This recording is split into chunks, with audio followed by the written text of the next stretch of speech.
Working Cows Podcast, episode 310.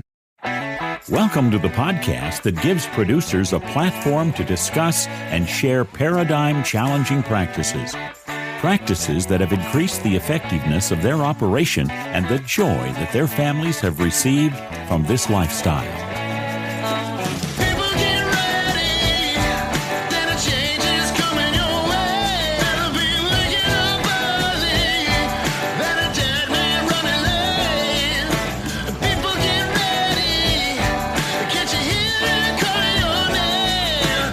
Howdy, everybody. This is Clay Connery, host of the Working Cows Podcast, recorded exclusively in the C90 Ocean Minerals Studios. And this episode is brought to you by Farming Without the Bank. None of you are ranching like you did 100 years ago. Why are you financing it like you did 100 years ago? The biggest part of your operation is the money that runs through your hands, and you let someone else control that. The bank gets the final say in what you get and when you pay it back. For many, this is a great relationship, until it's not. Farming Without the Bank shows you how you can take back control of your money so that you can make the bank plan B instead of plan A. This is done by you creating your own banking system that you own and control. To learn more, tune into the Farming Without the Bank podcast and go to farmingwithoutthebank.com to get the book. Once you've read the book, Mary Jo will meet with you one-on-one and help you determine where and how to get started. She will most likely also touch on some estate transition ideas, financing ideas, business growth or startup ideas, and many other things that she has experience with from helping thousands of farmers and ranchers. So go to farmingwithoutthebank.com today to get the book and subscribe to the Farming Without the Bank podcast now. Very excited to have as my guest today Wally Congdon. Wally is a lawyer in Southwest Montana as a career and has had an influential role in agriculture within Montana for quite some time. And we're going to talk to him today about the process that exists that maybe many people don't know about of how we interact with the federal government with regard to public land use. And I'm going to talk to him about some of his experiences and some of the things that he's learned over the years and some of the ways that he has seen cooperation with the federal government go well regarding public land use. And I appreciate Steve Campbell for making this connection a possibility. So, Wally, thanks for joining me today on the Working Cows podcast. Thank you for having me. This is delightful. I appreciate Steve Campbell connecting us and had an opportunity to chat a little bit with you yesterday and kind of share some of our shared experiences. And I guess that's kind of the direction I'd like to head today is kind of your experience with local government action, if that's a good way to describe it. That would be. You should probably, by way of background, I grew up doing this. So did my dad. So did my mom. All of our people. Ranch and log, or Presbyterian ministers. You've got to have some kind of vice in your past. And a whole bunch of us happen to also be lawyers, besides or a minister one way or the other way, which is that's how it is. But so what we learned years ago is that local is best known by local people. It's not known by Washington, D.C. or your state capital. So we kind of took a hard look at what local is, what local means, what local can do. And there was a big uprising, and you probably remember this, in the 90s that became known as the Sagebrush Rebellion. And the Sagebrush Rebellion was sort of the logging trucks going to the South and complaining about this and that and doing this and that and wanting to do this, and that was fine. So while it was the Sagebrush Rebellion, the problem was that the people who said they did it in protest never actually did what they said they were doing, which is how do we guide the federal bus in terms of planning for grazing permits, for forest permits, for water supplies, for allotments, for whatever else. And they never did. So subsequently, some counties in Montana had heard about on Nye County and what it allegedly did. The Quincy Forest Project, which was a California-Nevada question. Catherine County, some of those disputes were about Mexican land grants or French, Spanish land grants and the rest, but they really weren't about the Fed. So we came to realize there were different tools available for local government to try. And so there was a tool called you can coordinate with the federal government, which means they have to disclose to you what they're doing. We're going to talk. So if we coordinate, the Fed talks. That's fine, but they have to talk anyway. Under FOIA and the rest, you know what I mean. So we get information, but that really didn't get us very far. The second way is, well, you can collaborate, which would mean we would get information together. That's pretty cool. Except by collaborating, say, yeah, we'll get the information, we'll give you the information, we'll go from there, and that's fine. However, the other alternative that was open was the option not collaborate, not coordinate, but was to cooperate. And while the words sound the same, they are completely different. So if you're a cooperator, a couple of things happen. One, cooperators get to participate in making the plan, which is the scoping process. So instead of being a plan taker and then commenting on the plan, you get to be a plan maker and work on making the plan and then change, adjust, modify, divide, etc. But it's a delightful thing that local government can do that. So what federal agencies who cooperate can do to reduce duplication with state and local requirements and provide better planning efforts, that shall include. This is not may, this is not might. The federal statute says shall include joint planning, joint environmental research, joint hearings, and joint environmental assessments. And that is 40 Code of Federal Regulations, section 1506.2b. So the law requires this, not as a may, not as a might, it's a must do. You understand? Yes. So they shall do it. So then it also says in the CFRs, each NEPA document shall include a discussion of possible conflicts between the proposed federal action and local land use plans. So when they do an environmental impact statement, which is a NEPA document, it has to include a discussion of possible conflicts between the proposed federal action and the local land use plan. But because nobody knows the rules are there, nobody ever bothered to do it. Well, we did. And that's section 1502.16c of the Code of Federal Regulations.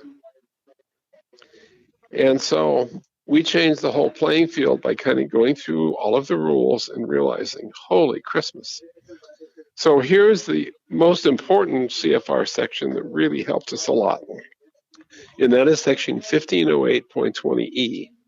And it says this: mitigation includes A, avoiding the impact altogether, B, limiting the degree of the impact, or C, repairing, rehabilitating, and restoring the affected environment, or D, reducing the impact by preservation opportunities, or E, compensating for the impact by replacing or providing substitute resources or environments.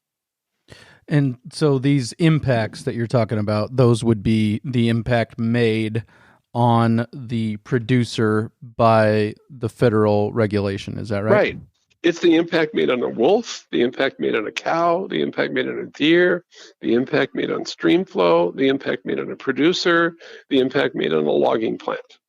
So it is a two-way street. Yes, and that's only fair. Right. It's a two-way street. Right. But here's what it says: compensating for the impact, which is the impact of the federal action, by replacing or providing substitute resources or environment. So here's what I'd say to you. Fine. If you're going to take away 400 cows worth of grazing over the issue of a sage hen or a grizzly bear or something, fine. But what I want to know is, where's the replacement opportunity to graze? Where's the substitute grazing? Right. That's a question nobody ever asks. Mitigation includes that, is what you have to do to mitigate. But nobody ever played the hand. Right.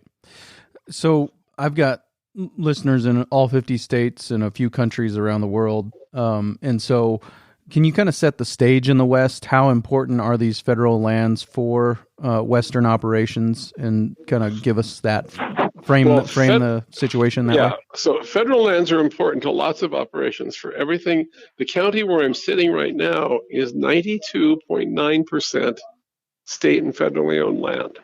Only 7% of this county is private land. Montana has no sales tax. It's a property tax state. So 93% of our land pays no property taxes to support our schools, to support our roads, to support any of it. Also, when you have 93% of your land base that, and virtually all of it's timbered, look where the timber for your sawmills comes from. Look where the wood comes from your wood supply for people who need wood for a stove. And look how many people run their cows on that grazing.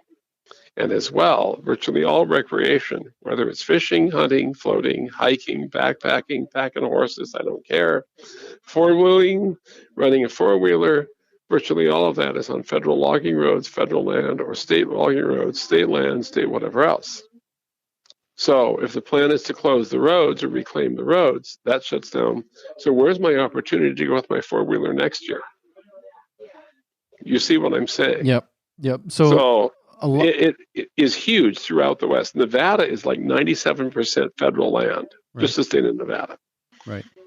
And in a lot of those national forests in places like Montana and South Dakota and the Black Hills, South Dakota is vastly private, but the Black Hills is mostly federal.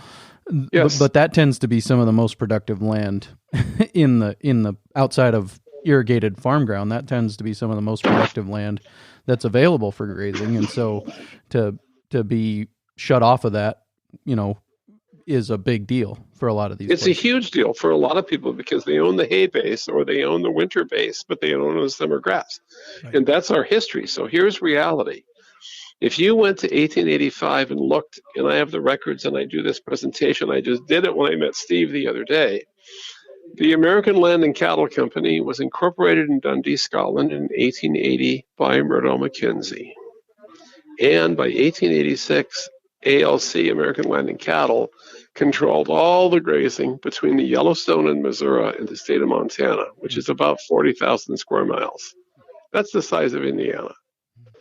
And by the way, if you didn't have that, there would have been no cattle hauled to Montana to put on the last weight for a year and a half before they hauled them back and killed them. You had the same thing in South Dakota. Montana was 9 regions. Wyoming was the same way. The Johnson County War was a consequence, etc. So that was the reality of the deal. And so that land was critical not just to us for cows, it was critical to our history. It's also where everybody who recreates and wants to hunt goes. People on four-wheelers go, people who want to fly hang gliders, all the other things. So it's not only agriculture, but it's a huge impact to agriculture because we're also the people who put the effort into fixing the fences or taking care of the other things or fixing the water sources, which, by the way, the elk and the deer and the frogs use those too. So there's a separate benefit, which we could call the collateral benefit or collateral environments. And by the same token, the entire riparian area thing is completely changed. Stream flow is what stream flow is because for 150 years we've flood irrigated. All the water that leaks out of the ditches into the ground returned to the river sooner or later. So when it returned later, it kept the water up, the water cold, and the water that came back was clean. So what we did is we created a hydrograph that was completely different than the natural hydrograph. So now go to the Big Hole in Montana, go to some of the rivers in Wyoming, go to rivers in parts of Montana as well. The water quality issue is temperature. The issue is temperature. The issue is not. The issue is not the question of pollution. Pollution is temperature. That's what it's supposed to be. So that's the real issue right there. Let's take a quick break and hear from our sponsor today, Farming Without the Bank. None of you are ranching like you did 100 years ago. Why are you financing it like you did 100 years ago? The biggest part of your operation is the money that runs through your hands, and you let someone else control that. The bank gets the final say in what you get and when you pay it back. For many, this is a great relationship, until it's not. Farming Without the Bank shows you how you can take back control of your money so that you can make the bank plan B instead of plan A. This is done by you creating your own banking system that you own and control. To learn more, tune into the Farming Without the Bank podcast and go to farmingwithoutthebank.com to get the book. Once you've read the book, Mary Jo will meet with you one-on-one and help you determine where and how to get started. She will most likely also touch on some estate transition ideas, financing ideas, business growth or startup ideas, and many other things that she has experience with from helping thousands of farmers and ranchers. So go to farmingwithoutthebank.com today to get the book and subscribe to the Farming Without the Bank podcast now. We've talked about these three ways to interact. We can coordinate, we can collaborate, or we can cooperate. And the first two are kind of, in a sense, we're taking what comes to us. Right. We're a taker, not a maker. Right. You have it. But the cooperative option kind of lay out for me the process and how that is set up to work. So we do an MOU with the federal government or other agencies. For example, Lake County just cooperated in the Columbia River Restoration Plan for the whole Columbia River system. That was 5 states, 5 federal agencies, Corps of Engineers, BPA, the rest, and 1 county cooperated and 3 Indian tribes did. And the county that cooperated was Lake County, Montana. Nobody else showed up for the game. So we helped write the plan, and the plan included don't pull out the dams on the Snake River because that makes it navigable all the way to Lewiston, which is where our grain grows. See what I'm saying? All of our grain goes there for shipping. We grow it here, but it goes there to be shipped out. So that saved it. So that's the thing. So you do the MOU. The federal government, if you want to cooperate, has to do that with you, and they will. Then you have to designate a person who represents the county or the city or the local as well, like a rural fire district, which is a government entity. It can be a cooperator. So your fire management plan becomes the guiding light for the Forest Service or the BLM fire management plan. A conservation district can be a cooperating agency. It's a government taxing decision-making agency. See what I'm saying? Mm-hmm. So any local government, a city can do it, a state government can do it. That's what it is. And so here's the national policy that sort of gives you an idea of where this is. And this is not a function of, could we do this, please? We'd like to do this. This is a good idea. Let's bring it on. I just have to flip through a couple pages and find you a quote from the law. So this is from the Soil and Water Resources Conservation Act, okay, which is 16 United States Code, Section 2003B. That's 16 USC 2003B. It says this: recognizing the arrangements under which the federal government cooperates through conservation districts with other local units of government and land users have effectively aided in the protection and improvement of the nation's basic resources. It is declared to be the policy of the United States that these arrangements and similar cooperative arrangements should be utilized to the fullest extent practicable. Conservation districts are so successful, it's the federal policy to do that. Right. So that's the policy that we're using. Well, and you and I talked a little bit yesterday, and I am a board member for South Dakota Farm Bureau. You have been active in Montana Cattlemen's and in other organizations. And so we squawk a lot in those organizations about local control. Well, this is a mechanism of hyper-local control, in my opinion. It is the mechanism. It's the best one to do. And I've tried for years to get Montana Farm Bureau instead of to let me go do a presentation, and they haven't. So who can't do this? Who is not able to? I think we kind of glossed over that. It's the government and Indian tribes. All local government, states, other federal agencies can do it in Indian tribes. That's all. Right. NGOs, non-government organizations cannot do it. And NGOs would be, for example, Farm Bureau, Cattlemen's, right, the Nature the Sierra Conservancy, Club. the Trust for Public Land, the Sierra Club, they can't. Neither can the Cattlemen's Association, et cetera. It's reserved for government. So, I mean, that's a bad news, good news deal, right? That there are people who are antagonistic that can't do it, but there's people who are also protagonistic that can't do it. So we have to educate people in positions in local government, or can a concerned citizen show up to these meetings? How does that work? No, because a concerned citizen cannot, because the scoping part of the meetings is exempt from FOIA. The Freedom of Information Act says in order to encourage frank discussions, you can't do it that way. You cannot, it's exempt from discussion. So local government can be there, but the concerned public cannot be there. Neither can the Nature Conservancy, neither can the Trust for Public Land, which makes good sense. But we can be there because we're the local government. We're the cooperator. We can do it. That's the difference right there.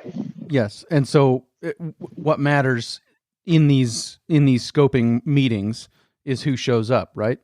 Exactly. And if the conservation district is there, if the county is there, it's going to help a ton. The first state to constitutionally give people not just a right to know about their government, but to give the public the right to observe its government was Montana. We did that in 1973 when we had a constitutional convention. So in this state, we don't have just the right to know what government's doing, which is FOIA or an open meeting law, Freedom of Information Act, whatever you want to call it. But we also in this state have a right to observe your government in action. So if this county, which is Mineral County, and it is a cooperator with the Forest Service rewriting the Lolo National Forest Plan right now. So if a county commissioner goes to the scoping meeting, the problem I have is I have a constitutional right in Montana that says a citizen has the right to go observe their elected official do that. But I have a federal law and a Forest Service process that says, wait a second, that meeting to encourage frank discussion amongst our people is a meeting which is private, closed door. It's not openly disclosed. So the federal law is on one side saying, shut the door for a reason. It makes sense to me because who's going to talk if everybody can watch and hear? On the flip side of it is the state law says, no, if there's an elected official there, you can't. So what we've always done is told the counties, if you're going to do this in this state, you need to hire a resource use person or a resource use coordinator or an individual who works for and answers to the commissioners to go play that process. And it took like 3 years the first time we ever did this to successfully get the commissioners to understand the reason why, as a local government, we have to do it that way.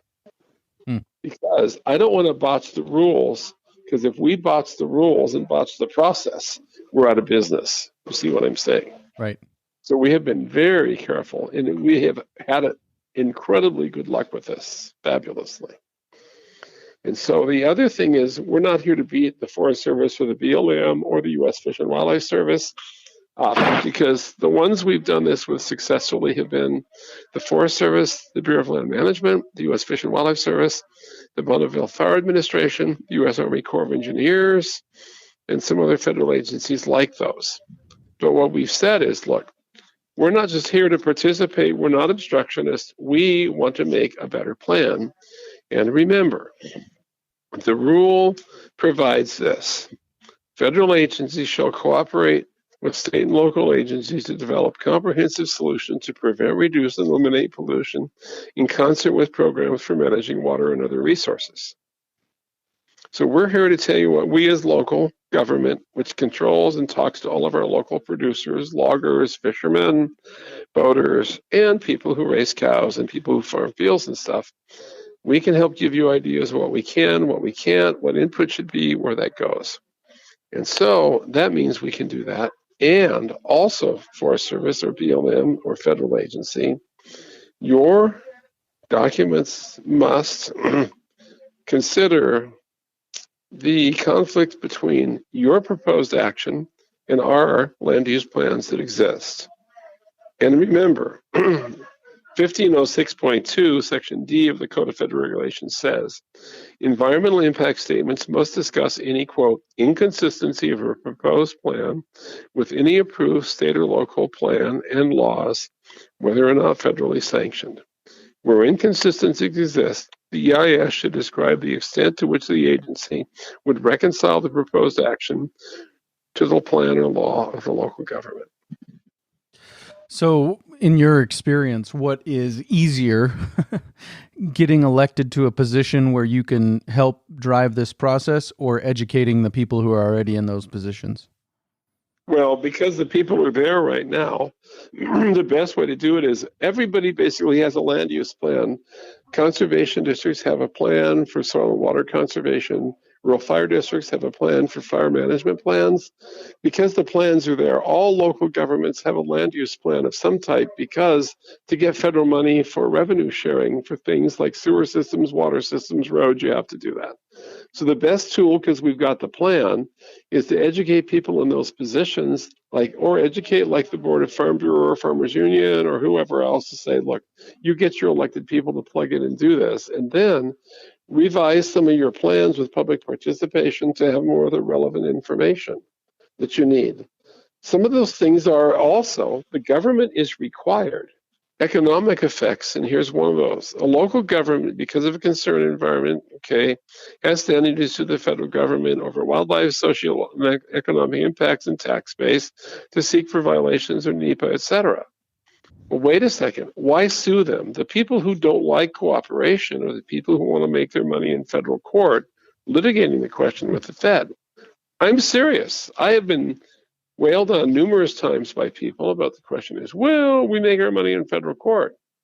I don't care where you make your money. What I care about is how the hell we keep rural agriculture, rural logging, rural communities, and rural recreation, which pours a ton of money in rural economies, functional and doing it. So the federal law says the federal government has the obligation to consider economic impacts in its plans, et cetera, in what it's doing. So if that's the case, fine. Who knows more about the local economy than anybody? Local government. So we're not requiring you to do something, Fed. We're here to help you in the process of making this decision. We're providing you the information and effects and help you evaluate what you can do that's acceptable or not acceptable, so we can then move your planning project or your project ahead. Right. And so, again, back to this issue of who shows up to these meetings is what really makes the meeting, because the Fed may send people who have as their goal shutting down recreation, shutting down grazing, whatever. And if nobody from the local side shows up to say, no, we're going to coordinate or we're going to cooperate, we're going to make our plans mesh together for the good of everybody, then the outcome might be the end of recreation or the end of grazing. Is that realistic? And that is what happens. So here's a story for you. And this is nothing that's a surprise in one sense, but it's a mess. So here's what happened. The stock growers got a letter from me from the law school in 1982. This is the Montana stock growers saying, look, they're redoing the Lewis and Clark National Forest Plan right now. This was in the Reagan years. And the plan was to clear cut a whole lot of ground and increase timber harvest, which also increased grass production. So they calculated that in a lot of places it would go from 400 pounds of forage per acre to 4,000, 10 times the forage. So my question to the stock growers is, look, in terms of grazing permitted allotments on forest ground, why don't we send in a set of comments that say, we encourage this kind of activity with weed control, good management practices, and no water pollution. We'll buffer the streams if we have to or something, but why don't we encourage that they increase the grazing permits so we can use this 4,000 pounds per acre instead of the 400? Because the effect is better economy, better cattle production, and we get rid of the fire problem of having all this leftover fuel that's not going to get used. And what I politely got from the Montana stock growers people was, well, we're a political force. We're politically strong enough. We can fight this. That's not a problem. You don't have to worry about it. This is stupid. You're even commenting. Don't do it. So they didn't. So I went back to them in 2005 or 6 and sent a nice note that said, it's now all these years later from when the LOLO plan was being done. And we just finished the BLM plan and some others. So I want the list of how many grazing permits have been increased on the Lewis and Clark National Forest, how many more cows there are than there were there 22 years ago, because these increases, because I was so wrong about saying we need to do this, because you're such a force, it's not a problem. So I want the proof that says how wrong I am. And by the way, the number of cows today on that forest ground is less than half what it was when I asked the question in 1982. And the number of grazing permits is down by like 55%. Right. And that's a lot to do with the the staff in those offices in and right, and who showed up and who commented and who played. Right. And so the problem is, for years we had been in the game, but we never showed up to comment. Right, and we had the same thing in the Black Hills. I mean, we got into grazing dead on in the Black Hills in the late '90s, mid to late '90s, and there was a green tree frog there that was threatening the ability to graze in that area, and it was the whole Black Hills was, and there were definitely people in those offices, I could still tell you their names 30 years later, who were antagonistic, who wanted us out of there. And it was regular meetings, regularly going out and looking at riparian areas and showing them, you don't really have a leg to stand on here. And part of it was because we were way understocked, because it probably was closer to that 4,000 pounds, when we were allotted 400 or whatever. So it is all about who shows up, but we forget about these mechanisms, or we're ignorant of these mechanisms of local control. Well, I think we have totally forgotten, and I think local government has totally forgotten. And part of it was the people who were talking. I went to the discussion on this in North Dakota 3 years ago in the winter, and that was a nice discussion. But there was absolutely no discussion of what cooperation could do for you.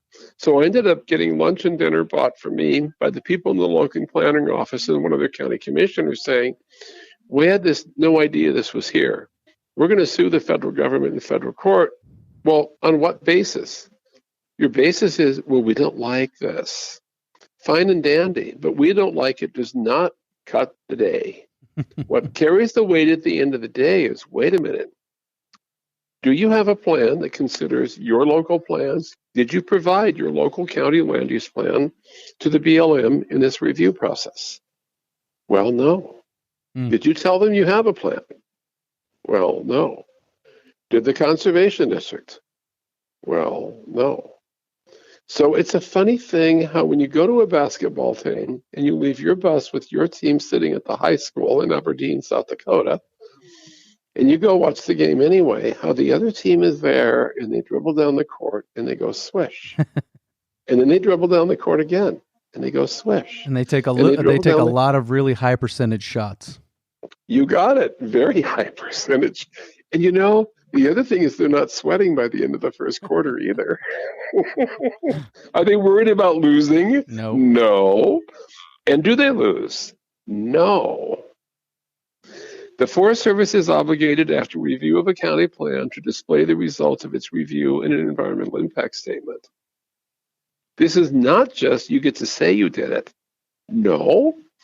The agency has the obligation, after reviewing the county's plans, to demonstrate it, to show the results of that review. But we'll do it for you. We're local government. We wrote this thing. We know what it is. And the Forest Service is obligated in your Black Hills to consider alternatives to its proposed alternative if there are any conflicts with county land use plans. That is 36 CFR section 219.7C4. So not only do I have the text, the counties I've done this for, we put the federal law in the plan.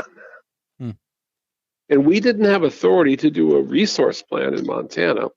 We had the authority to do a county comprehensive land use plan. But that includes plans about resource use, resource matters, etc. So our resource use plan in this state is part of our comprehensive land use plan. So because it's part of the plan, the agency has to consider it and be consistent. You've got it. Talk about some of the balance in this process. Like our county land use plan can't be shoot all the wolves, but there's got to be a balance there between the county and the federal. Can you talk a little bit about that? Right. You have to have a reasonably well thought out, decent plan with a good way to do it. So having a plan that says all people locally are encouraged to break the federal law and shoot every wolf and break the state law and do that. Kind of can't do that. And you can't say, we'll be more compliant. You're encouraged to shoot them with a smaller gun, 22s only, but shoot them twice. No, you can't do that. But you can provide things which are, if this is a critical habitat to achieve something, and the Forest Service's decision is to say you need to remove your cows from here because of caribou or because of wolves or because of grizzly bears, fine. Mitigation means you show us what the alternative replacement grass is. And we agree to change our management strategy as well for those cows that are there. We won't leave dead cows laying around for 3 days or for a week to encourage bears. No, but you need to give us mitigation. So it's a two-way street. But the minute you're talking to the agency in a two-way street, you have credibility. And that helps you a lot. So your local plan should include that list. That we will, as a local government, help producers and the agencies develop mitigation strategies, management alternatives, or management strategies for local persons, producers, and local government to address this concern. And it may be the county puts what are called slanted bar screen plates on all your culverts to drop in the river so that there isn't too much nitrogen from the water going into the river. It's a simple thing, but you save the cows grazing, you save the county road access or the road management of the road, county management of the road, by mitigating the effect of the runoff water. And who may have to pay the bill for the screen plates is not the local government. It may be the federal agency pays the money and you guys do the work to install it. It opens all sorts of doors that you've never opened before. Yeah. Because nobody knew. And I have tried for 20 The first one of these we did was in 2001. And every person who contributed to that plan, all the local producers who worked on it, their name is in the back of it. Everyone. Who the committees were, everybody had something they could talk about better. And instead of all trying to hog the equation or saying, no, we did the whole deal. No, we broke it into groups like you're doing in the Black Hills.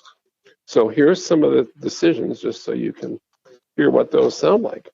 There was a section done on mining and roads, a section on law enforcement, a section on fisheries, a section on grazing, a section on endangered species, a section on weeds, a section on local economics, a section on grazing, a section on private property rights questions, a section on recreation, a section on water and wildlife, a section on timber, a section on recreation, and a section on endangered species.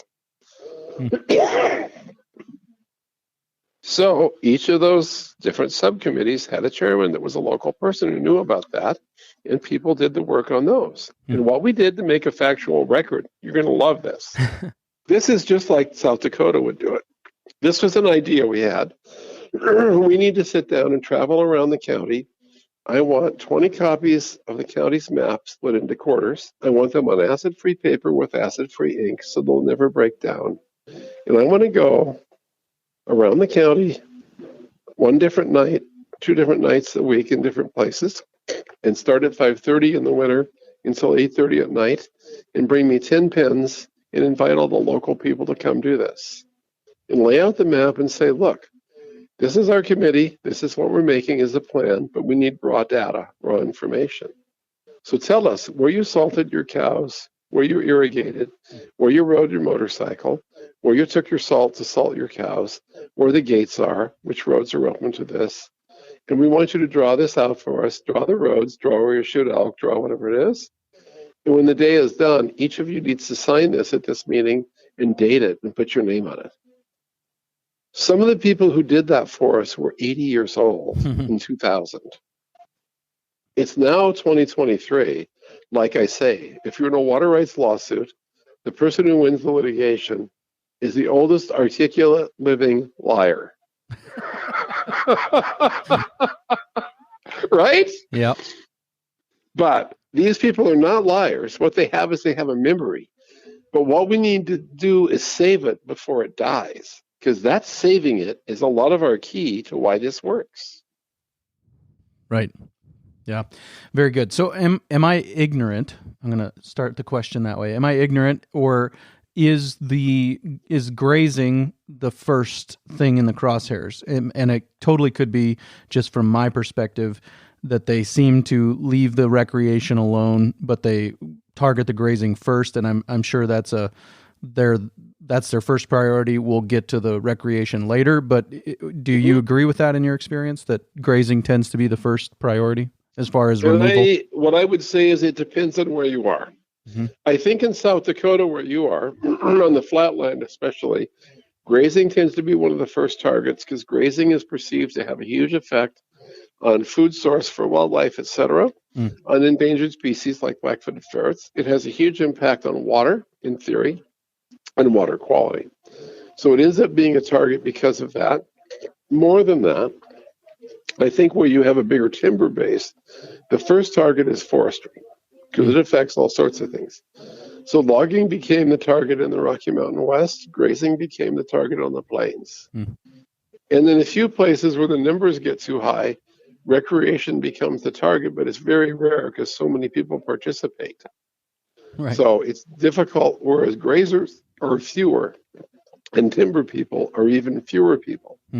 So if you're going to take somebody on, there's safety in numbers for the other side of this equation, and there is not safety in numbers for us because there's less of us all the time. But knowledge is power. And the fact that we know local is the key for us. So show up and defend ourselves. That's the key. Yeah. How important were those maps in the end that you had people draw where they salted their cows, where they shot elk, where they rode their motorcycle? How important did those maps end up being in this process? Yeah. They ended up important because suddenly when they wanted to close roads and say shut roads down, it's like, no, why do we want to do this? This road's been here for 100 years, for 80 years, for 60 years. And this is not just our cows who eat that salt. We keep it off the ground in wood boxes or on steel wheels or whatever else. But the elk, the antelope, the deer, the other stuff uses all this too. I was just having a conversation with my dad the other day, and he said, I haven't really been too intentional about salting my cows in the Black Hills because I can't afford to feed the deer and the elk the salt too. Because they do eat a lot of it. Exactly. But you see what he just did. Yep. The reason why he needs to be there is because of the wildlife. And if he's not salting his cows because his cows aren't there, what does the wildlife do? Right. We now have the collateral damage. The wildlife relocates from you down to the flat ground where the salt is. So they're now eating your private hay, your private grass, your private. So you have this additional economic consideration that nobody's talking about. But it's really nice to say with a smile, well, I do this and it's for the benefit of the elk you're going to shoot too. We never intended it to be, but it practically is. And also, look what you're avoiding is the collateral damage of all those critters end up in your cornfield or your alfalfa field or your soybeans or your whatever it is, Right. Wally, this has been really good and very helpful, very practical. Is there anything else that we needed to cover in this regard of, I think this is a heck of control? A start. Yeah. No, this is a good start. If you ever want to just sit down and say, would somebody come and teach a bit or somebody come and do a session for half a day or go through it, we're happy to do that. MACO, Montana Association of Counties, has had us come 3 times in the last 20 years. Actually, the existing president of MACO is a county commissioner I work for. He just walked in my office. There were 8 of us 30 years ago who county attorneyed half-time and ranched half-time. There's only 2 of us left in Montana, which is kind of a passing of the era. But yeah, they've had us come several times, and a number of counties have done it. When this BLM came out with the Sage Hen plan years ago, I wrote the appeals letter over the question of them implementing the plan and said, you didn't review county plans, and 27 Montana counties signed it and said, right, they were told we had a plan, they never reviewed it. And that's shut down the BLM Sage Chicken planning effort for almost 3 years. So the tool is out there and the tool works. It's just we have to teach people. That's the key. Right. Very good. Wally, I really appreciate your time today. Thank you. You bet. Have a delightful day and tell Steve hi if you talk to him. I will do that. Thanks. Very good stuff there with Wally. I look forward to another visit with him sometime in the future about the Drover's Road. Did capture a little bit of bonus content with him. As always, we try to capture some bonus content with every episode, and that goes up for Patreon supporters at workingcows.net/support or patreon.com/workingcows. So if you're interested in that, you can check that out there. Coming up next week, we'll be talking to Caroline Rose of the K Rose Company, and looking forward to talking to her. So we will see you again real soon on another episode of the Working Cows podcast. We invite you to visit workingcows.net to subscribe to the show via iTunes or Stitcher.